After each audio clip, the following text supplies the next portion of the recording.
আমার কিন্তু 1,98,00,000 আমরা 2টা স্ট্যান্ড চালু করেছি। আরও কিছু অ্যাক্সেসরিজ যে এরকম সমস্যা হলে তো আমাদের অ্যাক্সেসরিজ লাগবে, এবং এটা তো অনলি 18 crore টাকা, আমাদের সম্ভবত 18 কোটি টাকা টোটাল এই ব্যয় হচ্ছে এটার জন্য। কিছু বুদ্ধিও করেছে, যেমন নাসির গ্লাস লাগিয়েছে, তার তো কিন্তু বোঝা যাচ্ছে না, এটাও টেম্পার্ড গ্লাস, পারপাস থাকবে। এখন আমরা এগুলো রিপ্লেস করবো সবে।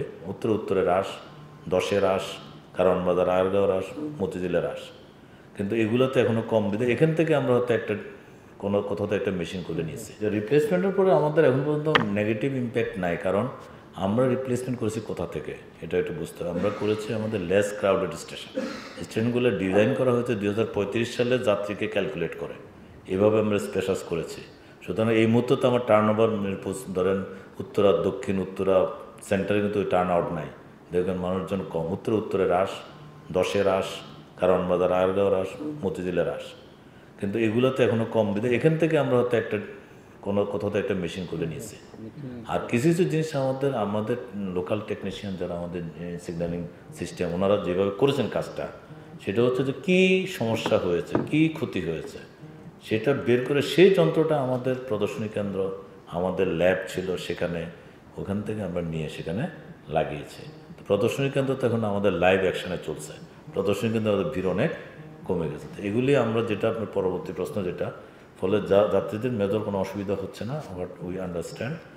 পরেরটা যেটা অ্যাক্সেসরিজ অলরেডি প্রকিউরমেন্ট শেষ হওয়ার হয়ে গেছে, আমরা অর্ডার দিয়ে দিয়েছি, এটা মাস 2-এর মধ্যে চলে আসবে। নট অনলি যেগুলো গেছে এগুলো, আরও কিছু অ্যাক্সেসরিজ যে এরকম সমস্যা হলে তো আমাদের অ্যাক্সেসরিজ লাগবে, এবং এটা তো অনলি 18 crore টাকা, আমাদের সম্ভবত 18 কোটি টাকা টোটাল এই ব্যয় হচ্ছে এটার জন্য।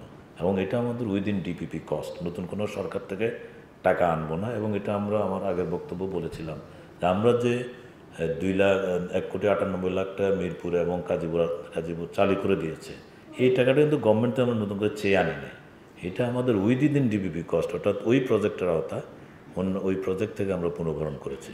এক এক সিপি থেকে আরেক সিপিতে নিয়েছে, যে কারণে নতুন কোনো টাকা আমরা গভর্নমেন্ট থেকে নেই।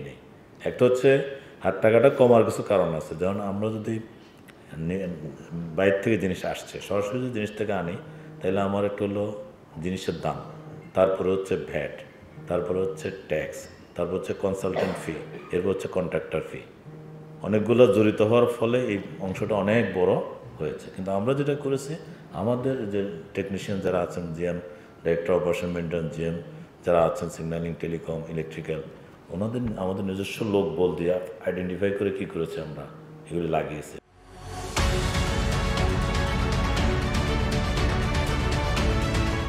ফলশ্রুতিতে আমার কিন্তু আর ওই কন্ট্রাক্টরের ফি, কনসালটেন্সের ফি এগুলো লাগে না। আমার বেতন যেটা নর্মালি যেত, সেই বেতনে কাজটা ওনারা করেছেন, তো ওনারাও একটা ধন্যবাদ পাওয়ার যোগ্য।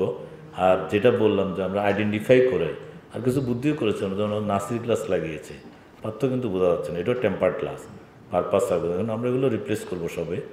আর আপনার যেহেতু আমরা অর্ডার দিয়ে দিয়েছি, তাড়াহুড়া নাই, আমাদের কাজ চলছে, বাট প্রসেসে আছে। 4 মাসের মধ্যে 2 মাস গেল, 2 মাসের মধ্যে বাকি জিনিসগুলো চলে আসবে। আমার কিন্তু 1,98,00,000 আমরা 2টা স্ট্যান্ড চালু করেছি, কারণ আমরা লোকালি এগুলোকে ম্যানেজ করেছি, আমাদের নিজস্ব জনবলকে কাজে লাগিয়েছি। Replacement not only replacement plus some accessories, 10% accessories, যাতে করে এটা হওয়ার পরেও আরও 10% জিনিস আমার হাতে থাকবে, এরকম কোনো পার্টস কোথাও অসুবিধা যাতে আমরা তাৎক্ষণিকভাবে লাগাতে পারি।